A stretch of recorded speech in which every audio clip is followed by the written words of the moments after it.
Just pick where you're going. Left or right? Someone tell him to shut up. Fabio's gonna get dropped. But he's got that ability to bite down on the gun shield. Joseph's gonna get dropped. Listen, I'm happy with fish and chips, sweet and sour chicken balls, sweet corn toast. And we're gonna have a good fight. You put on a really posh telephone voice for this interview. But you don't win the fight, you're getting the sack. Certainly, no, But why not? The 3 rounds is what throws Why me. not? Why are you sitting on the fence? You me? Yeah. Sitting on the fence with what? With Fabio. Who did I say is gonna win?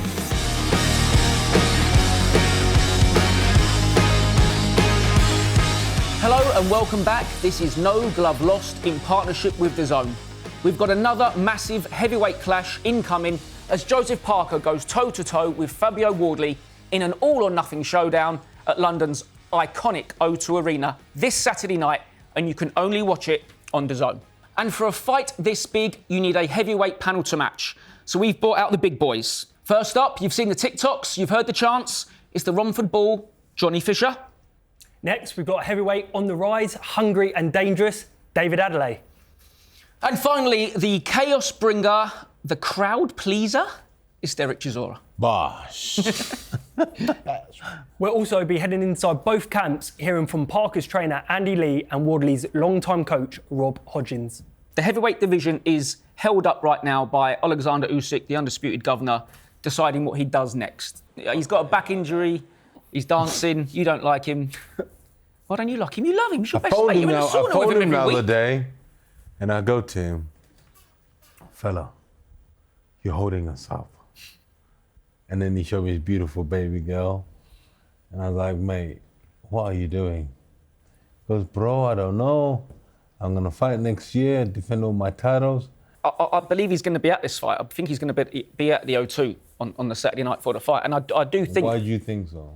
Because it's sort of my job to know things every once in a while. And I do believe that his plan is to fight the winner. Would you be happy with the winner of this fighting Usyk next? Or is that unfair on someone like him? If I'm sitting at home as a boxing fan, am I happy or unhappy that these guys are not fighting for belts or belts? I'm happy that I'm getting Parker Wardley. I'm happy that I'm getting other fights down the line. I don't care, as long as they're all fighting each other. Johnny, you happy with getting fish and chips? I'm happy with...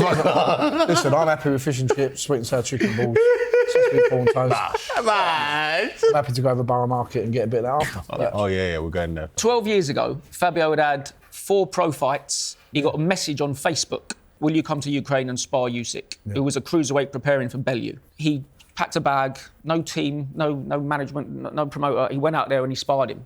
He didn't know what he was doing. He had 5 or 6 amateur fights. He had 4 white collars. Yeah. That's all he had. So he was saying to me when we spoke the other day, he said, I know how silly it sounds, I know how far-fetched it sounds, but if I can land one on Joseph Parker, theoretically, I walk into a ring and Alexander Usyk looks across and goes, I think I recognise that geezer. Like that's potentially what's on the line for him, which is an incredible story to go. No, it's a great story because I remember when I've shared the ring with Fabio so many times. Yeah, You would have got him when he came in as a very No, you don't young, understand. I've more shared the novice. ring so many times with Fabio. Yeah, and he's come to Rotherham to spar me like for a week. I know with Don Charles and Finchley. So I can't see and try and knock Fabio, because this is what Rocky film is about. You remember when Rocky was trying it and then suddenly he blew up. That's exactly what Fabio's done. And now he's fighting for the Eliminator, for the IBO world title. So seeing him trying to knock him down is pointless, but he's done amazing for himself and his family. But can he beat him though? Yeah, I think it would be one of the great upsets. When you look at records, when you see not just what Joe's done since beating Andy Ruiz for the world title, but his last 3 wins are against like a proper elite competition. Boys, like, you're very different. You come through the Dow, you've been boxing for a long time as a youth. I know your granddad, you've loved boxing, but you was at uni, you was doing rugby. Yeah. When you both see what Fabio's career has been, coming to it so late, working in recruitment in an office, bit of Sunday League football, how surprised are you at what he's managed to achieve? No, you've got to be hungry. And that's exactly what he is. Determined, hungry and motivated. And I think you've got to give him his credit. He makes things happen. You put people in front of him, he manages to find a win somehow. And so is it surprising? No, he's a heavyweight. He's of a certain stature. Everyone at that division kind of bangs. Yeah. So, and look, he seems to be hungry and motivated. He's doing what people are asking of him. So. And I think you got boxing and then you got heavyweight boxing, and there's like slightly different rules for the athletes in heavyweight boxing. 2 different sports. It's 2 different sports. You're big units. If you're athletic, you're big, and you've got a sporting background, you can be taught the basics of what a good heavyweight needs to be. Yeah. And if you've got the desire and the fitness and the hunger to do it, you can learn them things. And it's a cliche, but it can be lights out at any moment in this game. So that's why people like Fabio, who that won't mind me saying, has come from a white collar background, has had 4 white collar fights, is now almost at the pinnacle of the sport, and you've got to give him credit for that. Yeah. Is there a fighter currently with a better free fight streak than what Joseph Parker's done? He was supposed to lose against Deontay Wilder to set up Wilder AJ. He was supposed to lose against Zhang, and he was supposed to lose against Daniel Dubois. Then he got sent Bakole. Well, it's Usyk, isn't it? He's got a better one. Dubois and Fury. I say Parker's got the most exciting. Most exciting in terms of his back was against the wall. Yeah. Like you said, the odds were stacked against him. He seems to keep upsetting apple cart. He's not meant to be doing what he's doing, but he's doing it. And look, he's knocking the doors down. He's not inviting him to the party, but he keeps banging on the door and getting his way through. So he's in the party now, whether we like it or not. And he's doing what they ask of him. So I think setting up a fight with him and Wardley was a very good move from Frank Warren. For Wardley or for both Parker? of them? It's a good move for both of them. Look, they both want to be fighting Usyk, want to be both fighting on the top of the tree. How do we get them to fight at the top of the tree? Just get them to fight each other. That way it's easy. Only one of them can go through. Obviously, Wardley had that fight with Justice Hooney, where he weathered the storm, made it happen. And so now he's getting a bigger fight in Parker. If he beats Parker, he gets a bigger step up against Usyk.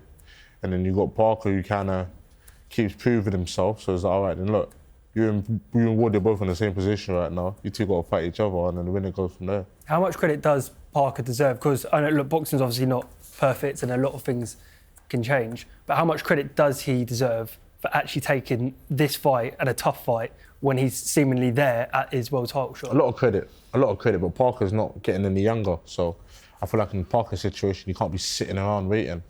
And if there's going to be somebody in front of him, he wants a live opponent. No point in taking somebody that's basically not going to bring nothing out of him. And Parker's always done that. I think back to when he got beat by Joyce. No one wanted to fight Joyce at that point. Yeah. And he's always consistently taken fights. Anthony Joshua, he's boxed them all, really. He's boxed them all. He's never turned away. So he deserves to be in the position he's in. And I think this is the final fight before they get put in that mix of fighting someone like the Usyk, the kingpin of the division. You're another one who has boxed everyone.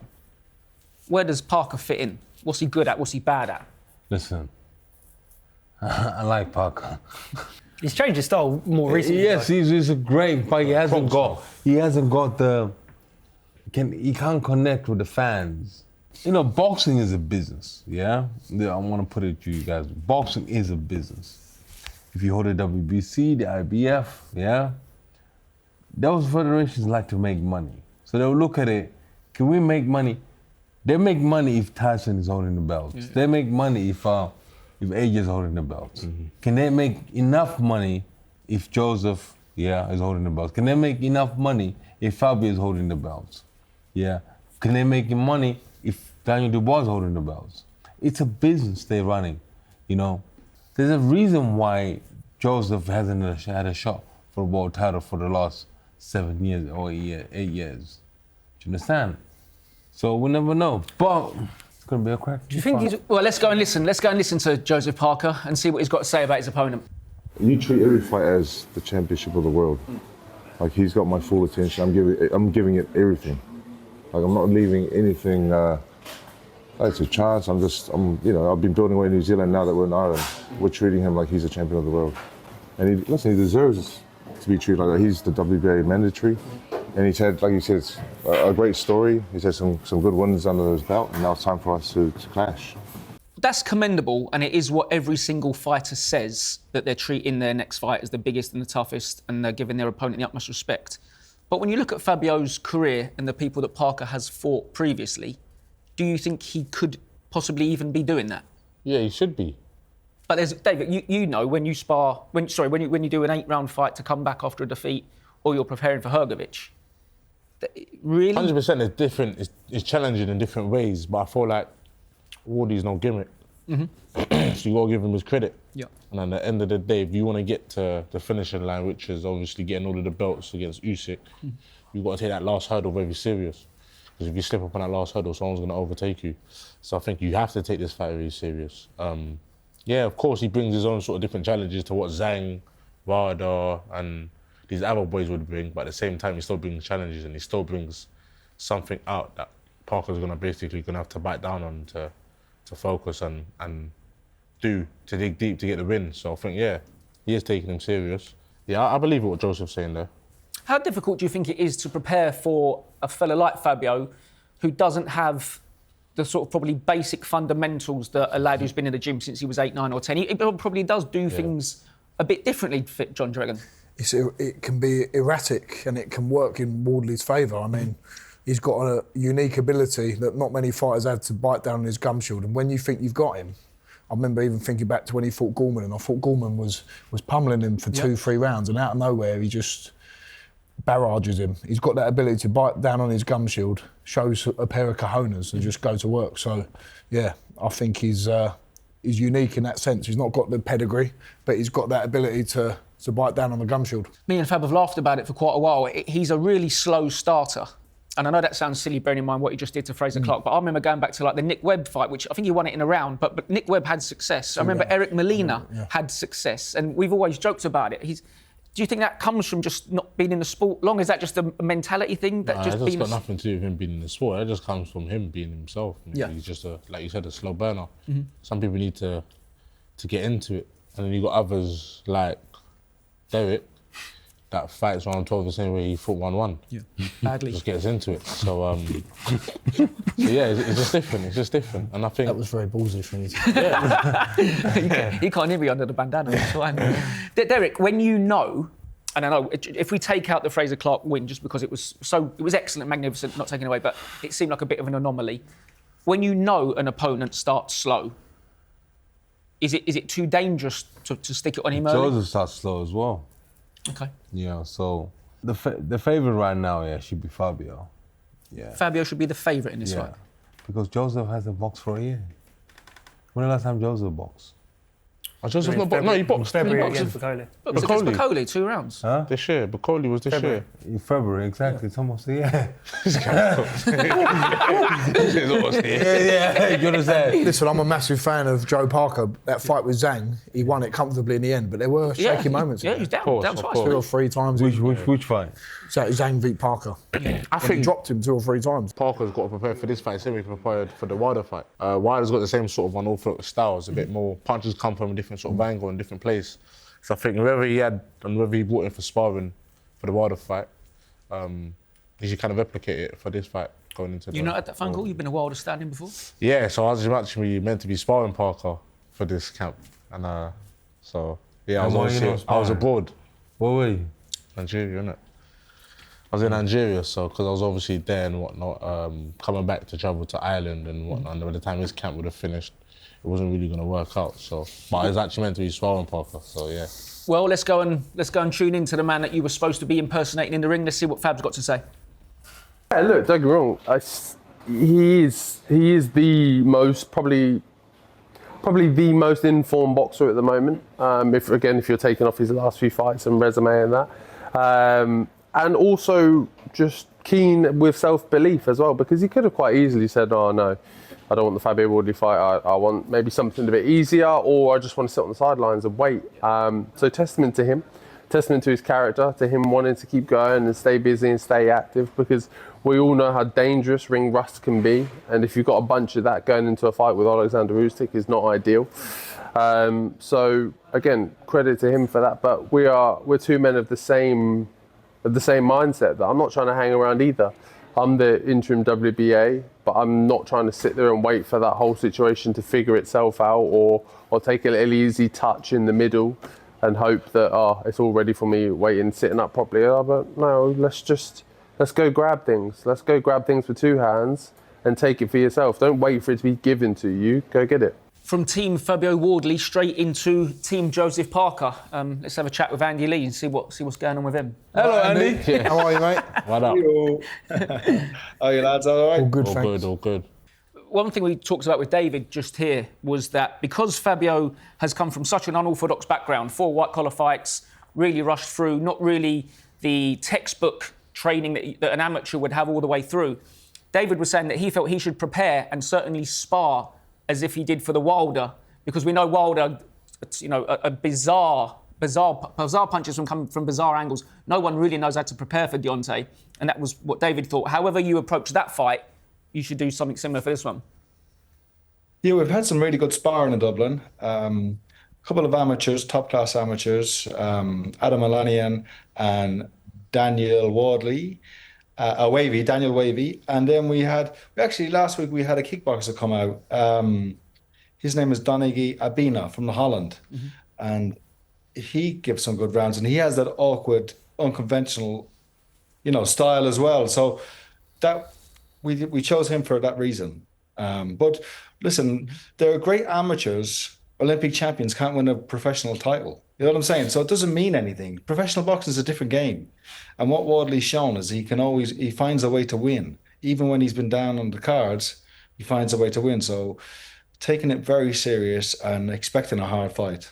Derek, Andy's just done you a massive favour there, because when you were saying upstairs earlier how important it is for boxers to get combat training, not just boxing, you hear that he's bringing in a kickboxer. Yeah, you have to, because everybody was... I was saying earlier on, like, boxing is changed now in a way that if you're not fit, you're going to lose a fight, If you're fit, you can chuck a 10 combination punch and regroup and go again. But if you don't have that fitness, you're dead in the water. 100%. You understand? And, watching in the past 2 years, I think when you guys decided to leave Manchester and go to Ireland, I think Joseph became more dangerous, if I'm not mistaken, because before that, when he was in Malcolm, he was not serious, but now he's more serious. But I'm just gonna say this: I will put money on Fabio. All right. I ain't got no money to bet you, but I'll have a gentleman's bet with you, and I'll have Joseph. No, listen, I'm gonna put money on Fabio. I'll tell you why. You didn't ask me why am I putting money on Fabio though. Go on, tell me why. Because I've known Fabio for years, yeah? And Fabio is a good friend of mine, and I hate his manager, Dylan White. But you know what? To be honest with you, I just want to put money on Fabio. I just want to give him a chance. Yeah. Listen, he's got a good puncher's chance, and he can fight a bit. You know what I mean? I know you can. Tell me what you see. Tell me what you see that why he can win the fight. How can he win the fight? You can't come down the screen and grab him, Andy. Sit down, relax. How can he win the fight? I want to hear it myself. Because Derek is a very knowledgeable guy. Fabio can only win this fight in the first 2 or 3 rounds. Because Joseph takes time to get into fights. That's how I see it. Yeah, Joseph takes time. If Fabio jumps on Joseph, he wins the fight. I see Joseph Joseph? Yeah. You see him winning? I see Joseph winning, but I feel like Joseph's just got to stay concentrated and on the ball, not slip up. Come on, Johnny, who are you going for, Johnny? I don't know. I'm thinking about it. You talking, you're going Fabio. I don't know. I think there's many a times where I've gone this way in a heavyweight boxing match, and it can literally all change. But I do like the comment you made, Andy, about when you're the underdog and it gives you that extra push. I think back to when it's on a much lesser scale, but I beat Babbage and then I'm going in to fight Dave Allen. It's like, oh, Johnny's going to deal with Dave Allen. I probably took my foot off the gas a little bit in them camps, and it makes it. You need to have that edge about you where you think, this is going to be a tough one, That's what allowed me to win that Babbage fight, because I was 100%. But I tell you what, Andy Lee, what I'm excited most about, yeah? This is not about Fabio versus Joseph Parker. This is Andy Lee versus Ben Davison. Yeah, this is Ben Davison versus Andy Lee. Do you understand? You get it now. The body puncher. He's not denying it too. Huh? That's what I'm excited about. I'm excited. You know, it's going to happen. Eventually, you're going to go around and fight against all the coaches, isn't it? You know what I mean? Yeah, but I'm excited about this because you both. It's not going to be a marathon, but it will be good. It will be a good clash, and they do a lot of research, studying videos and stuff.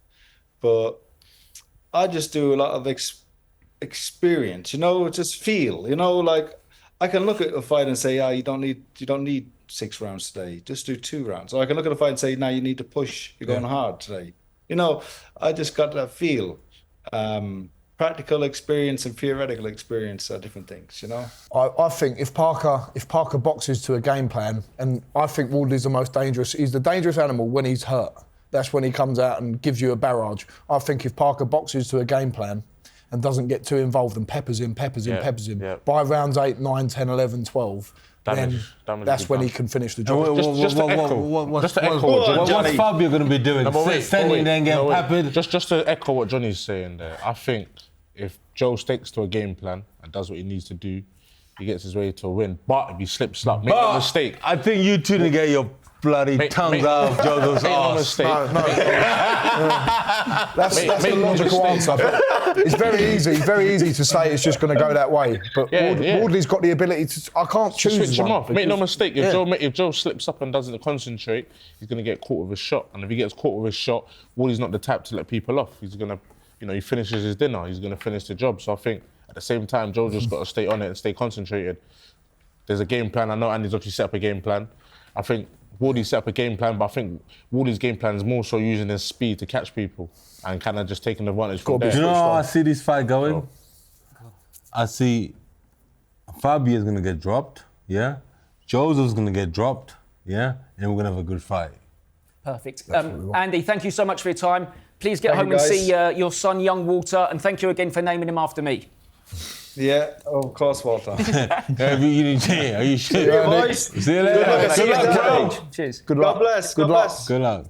Do you know what? That's a funny point. I haven't really thought about that because Ben Davison, when his fighters win, the fighter gets a lot of credit. When they lose, it's boxer-sized Ben. Yeah. What's he ever done? Yeah. And when you pit them two together, what he achieved as a boxer, being out of the cronk, being a Manuel Stewart sort of disciple, you couldn't really think of two coaches that have had a more different route into the sport. Yeah, but they're both good. Yeah, absolutely. That's the thing. So I'm excited. I'm more excited about their coaches when they sit at the top of the table and they're answering questions, and then when they lose, how they're going to react. Mm-hmm.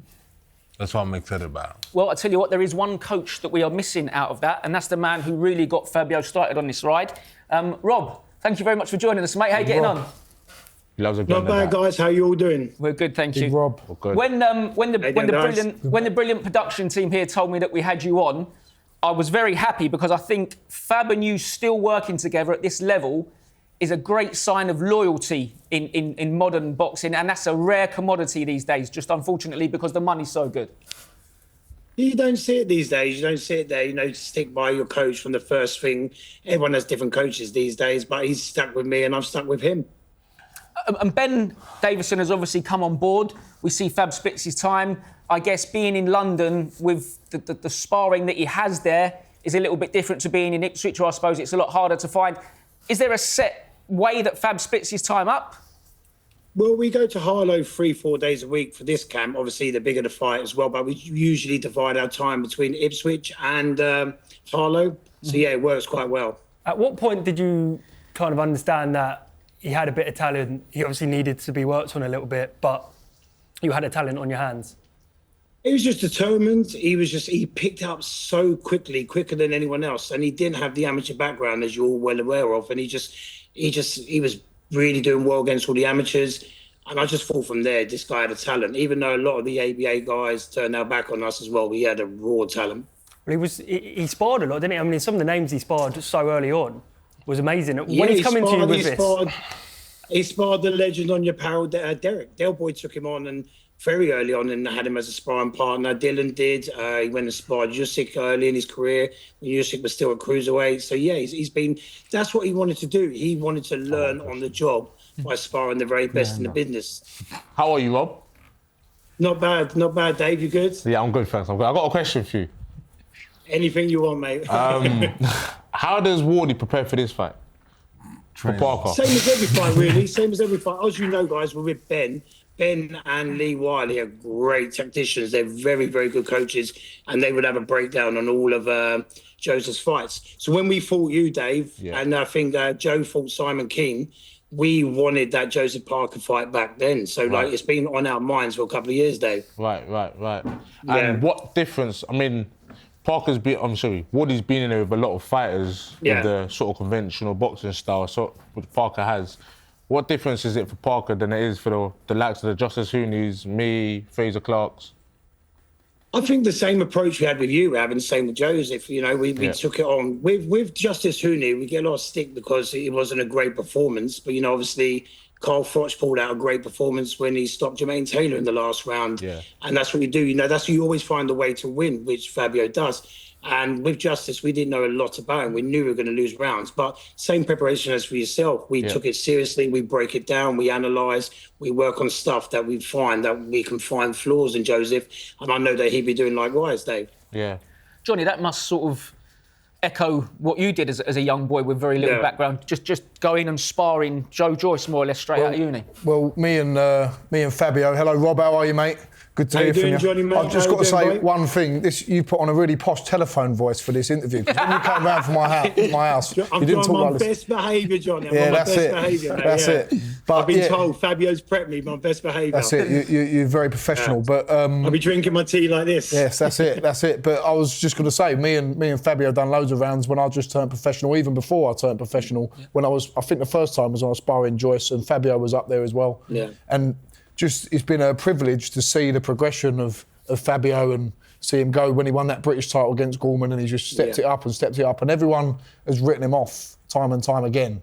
And same with the Justice Hooney fight, and he just pulled it out of the bag, and I think it's testament to him as a character to keep Rob, who's obviously been brilliant for him in his career and still is, and he's added Ben Davison to the team. So, yeah, it's good to see someone from that background. I can take inspiration from that as well, having not a lot of amateur fights, and now he's at the top of the sport. I think it's good, I think it's good having Rob, that you said Wardley stays with Rob, which is obviously, it's good loyalty. I think it's good as well because at the same time... Sorry.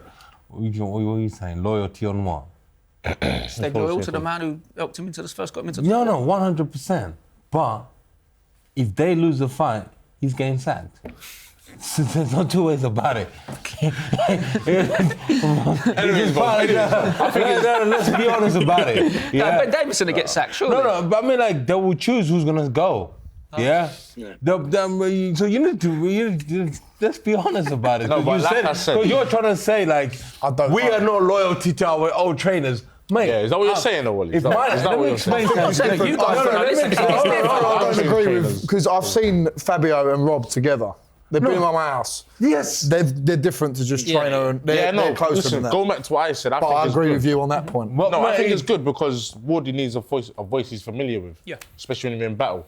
Rob's been there from the beginning. Yes, 100%. And I would tell you should go out there and win the fight. You don't win the fight, you're getting the sack. Yeah.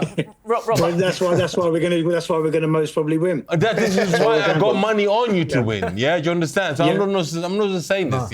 I want you to win the fight. Yeah. But when people say about loyalty, you want him to win, or you think he's gonna win? No. Rob, listen, I know the Justice Hooney performance wasn't great, but I think anyone that looks at that fight and thinks, oh, he's not very good, I think they should have a look at what was on his shoulders and what was going on at home. Fabio Wardley knocked him out in the last bit of the fight. Whatever happened. He still knocked him out. Fabio Wardley knocked out. And you're just trying to make Hooney. it like he had so much going on in his life. We all got so much going on in our lives. But if you're a boxer, you're a boxer.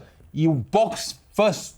How many rounds did he knock him out? The 10th. 10th. 1 to 10 he was losing.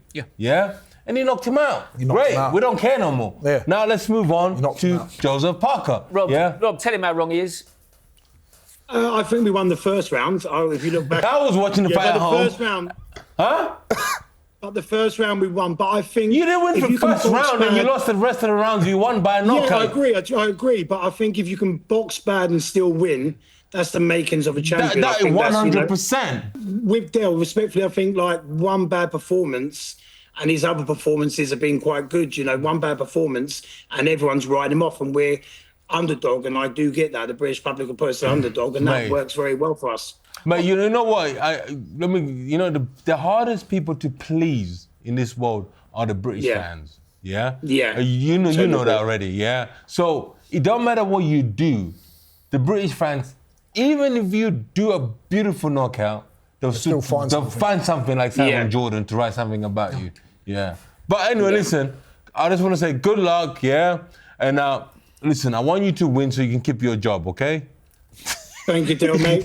Appreciate your help all over the years, mate. There is a chance, I think, that Alexander Usyk will be ringside. And again, one of the funny chats I had with Fab the other day is he think how cool it would be if next year he looks across the ring and Alexander Usyk is there for all 4 belts, and he looks over and goes, I think I recognise that geezer from sparring something like 12 years ago. That's some crazy story for a white-collar boxer who went over there on a Facebook invite. I just think that you're from white collar to facing a world champion. You can't make this up. I think they're going to have to do a Netflix movie, and I think Danny DeVito might have to play me in this one as well. So like, Mate, go win the fight with Joseph Parker before you think about Netflix movies, man. Yeah. I know. Yeah, you're overselling yourself now. Go win the fight. The dream is, as Del knows, the dream with Fab was he's always wanted to be a world champion, and he's very good at proving people wrong. Derek knows him from many years ago, and when he spars, he always brings it. He never comes at anything. He doesn't do anything half baked. Yeah. He's there. He wants to come in, and he's going to give it his all. And I think people do underestimate his boxing skill. Derek's seeing that he can actually box, and Joe as well. Johnny as well. Yeah. But I just want to see the world see what he can actually do, and he can actually box. And I think we will see it on October the 25th. Brilliant, Rob. Thank you ever so much for your time, mate, and well done for all the work you've done with Fab so far. Thank you, guys. See you, Rob. Thank you very much. Thank you. Bye, mate. Frank Warren called it a 50-50 the other day. I'm going with them. I'm going 80. 80 to Parker. No. To Wardley. I don't know what you're. Based on what? 80 to Wardley. When I've asked for that percentage, if we were to run back the tape, about 4 minutes ago, you said Fabio can only win this fight inside the first 1, 2, 3, 4 rounds. This is a heavyweight game. You can come out and you get knocked out. It's a heavyweight game. That's why I think 60, 40, 50. I've been there with both of them. Yeah. Been in the ring. Who hits harder? I've been in the ring with Wardley, obviously, when I fought, and I've been sparring Parker before, and I think when it comes to being a well-rounded athlete, Parker's better. Mm-hmm. I just think Wardley's got zap, Parker's got power. Parker's way more regimented, and he knows what he's doing. He's on balance all the time. He throws the right shots. He knows when to do it. Going back to what you said earlier, Wardley's a bit more unconventional. You can throw a shot, you might not see it. Is there anything that surprised you when you was in there with Wardley? Not really, if I'm honest. Obviously, I think it was just more of a thing of, look, we fought and I lost. I think what surprised me was me losing. I think I was doing good up until round 4.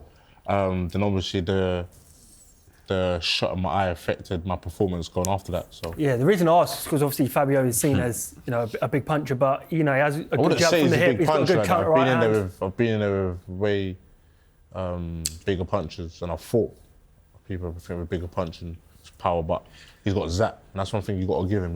He's erratic as well. Yeah. He's a sharpshooter. And I've only sparred him, but when you spar him, you think, I'm doing well here. I'm winning every round. Like, I'm feeling right. But just out of nowhere, a little volley will come. Yeah. And I think the man that can withstand the volley from Wardley, and then what does he do after that? I mean, that's if Parker can stand up to that volley, because it will inevitably come, because that's the way Wardley fights. Yeah. So whether Parker can withstand that, and then he wins. Where do you think Parker fits into that? That top, maybe let's say top 5 or top 10 in the world. Where do you think Parker fits? He's top 3. Top 3. Yeah. So what would be your top 3, excluding Usyk? So this would be sort of contenders to Usyk. Contenders to Usyk. I have to start with, because the last 2 big guys fell down on the sword badly. So I will go with Joseph. Yeah. Am I including myself in this? Of course. Oh, I'll go with myself, Joseph, and Cabello. Cabello's a great fighter. Yeah, Cabello's a great fighter, yeah. That, Just overlooks. He's not, as you said, the business element of it, he's overlooks. Yeah. But that's the name of the game. People are there to be entertained and bums on seats. Caballero's a fantastic, he's a great boxer, but... Good operator. Yeah. What about Fabio? It's the world we live in. Is he a top 10 in the world? After this fight, yeah, he will be. Well, listen, he definitely will be top 10 in the world if he wins this. Yeah. And then his dream fight would be the man we hope is ringside, Alexander Usyk. Let's see what Fab has to say about that potential matchup. It was a funny conversation I had with my team the other day that we are and could be one punch away from fighting for one world title, if not, or maybe all of them against Alexander Usyk. Someone I've only been a pro for maybe 2-3 years, and I took a trip out to Ukraine and was sparring him out there. So I also kind of find it funny from his perspective to see like if that ever happened to then look at me on the other side of the ring and be like, I know him. I was sparring him a few years ago, and now look at him. How's he managed all this? So. Yeah, look, it's been a wild ride, and one that I'm holding on to with both hands, and I've got no plans of stopping it or slowing down anytime soon. It's full steam ahead. He fights Alexander, you'll get beaten 3 rounds. Not But fair? you've got Dare to be great, though. Huh? I don't You've got think Dare to be great. Yeah, I'm telling you because I know Alexander how he operates. I don't see anybody apart from myself. I had to brag, yeah, and Caballero. about me. Yeah, I think we're the only 2 fighters who can actually beat Alexander. Yeah, but Are you going to say yourself when he beat you already? Huh? How do you say yourself if he beat you You didn't already? beat me. You didn't beat me. I won that fight and they gave it to him. Oh, perfect. I was winning that fight. I dropped him and they didn't give me a I'm count. watching it. Well, go look at it. Yeah, I can't remember it if I'm not 100%. You rough and tumble I him. ain't Yeah, seen it. won the But I remember first you 5 was rounds obviously Yeah. you made it hard for him though. I think you said you were the hardest hitter he fought, right? Out of the British. Exactly. Out of the British opponent. Yeah. Yeah, so the way he operates. I'm sitting next to the undisputed heavyweight champion of the world. In other words. Right, fellas, let's get down to it because the traffic warden is putting the 6th ticket on Derek's car outside our office. Give us a prediction, John. Parker rounds 9 to 12. Big Dave. To be fair, I actually agree with Johnny there. I say Parker late. I know what you're I think agreeing he's with going him. to tee him up. I think he's going to tee up on him and get the stoppage. But I have to say a but. I think if Parker isn't on Bull and he makes a few mistakes Bro, you're early, sitting on the fence, bro. Just could be in pick, trouble. bro. Just So, pick. There's no yeah. but. Just pick where you're going. someone Left or tell- right. Someone tell them to shut up. Both saying Parker 6 to 9. So you're saying Parker? No. Yeah, I'm saying You got 9 to 6 to 9. Not 6 to 9, 9 to 12. Yeah, same. Yeah, I'm saying Parker. 9 to 12. Fuck that, man. I'm going Fabio. First 3 rounds, I'm gonna knock him out. There Listen, you go. I would love nothing more than Fabio. Another Englishman at the top of the sport. A lovely man that I've known for a long time. Of course, I would, with my heart, I would say Fabio. But I don't understand with the head how you say Fab. Just because you believe he'll catch Joe. Why not? You can. you He's tell done me. it before. Hold on. He's done it before. Why not? Certainly, no, But why not? the 3 rounds is what throws Why me. not? Because I think Joe Parker's on a sensational run of form. Yeah, but you still get caught. Why not? Why not? But why not anything? You can say why not when you to play anything. the but I'm lottery, asking you to make that, it. yeah. I'm asking you sorry. to make a When you prediction play the lottery based and it's on about form. 400, it's a jackpot of $1 billion. All right, why and haven't you you won put the it? numbers 1, 2, 3, 4, 5, 6, 7, and you go play. And the guy looks at you, he goes, "Why are you doing that?" You be like, "Why not?" And then suddenly he comes in, and then he comes in. No, but it's not about why not. It's about odds, That's a right? new sound. Of course, that's what I'm Why asking not? for. A prediction. Why can't I'm not I? asking you Why what. I'm not not? asking you what Why you would not? like to happen. That's different. he What I doesn't- would like to happen: Fabio wins the fight, first round knockout. But I'm asking you for a Is that what you prediction. would like, yeah? Of course, I would. Another Englishman win. Every Englishman to win a yeah. fight, and I love Joe Parker. And who would you like to win? Who would I like to win? Yeah. Fabio. I think Who would you always like I don't want any. I like both of them. I Who don't. would I you don't like want to win? I like them both to make as much money as they Now possibly he's can. sitting on the fence. Yeah, I know. No, it is, just want bro. him to make I money. want Fabio to win. You want him to win? Derek, before I let you leave, I need to try and sort out my schedule and my diary for Christmas. Who are you fighting on December 13, please? Is it worth coming? December 13th. I'm fighting Johnny Fisher. Thought you fight my dad. Put him You on. wanna fight me on December 13th? I don't mind that. Yeah. Listen, you put a nice check in front of me. Do you want to fight Open me? for business. Do you want to fight me? Me and my boy.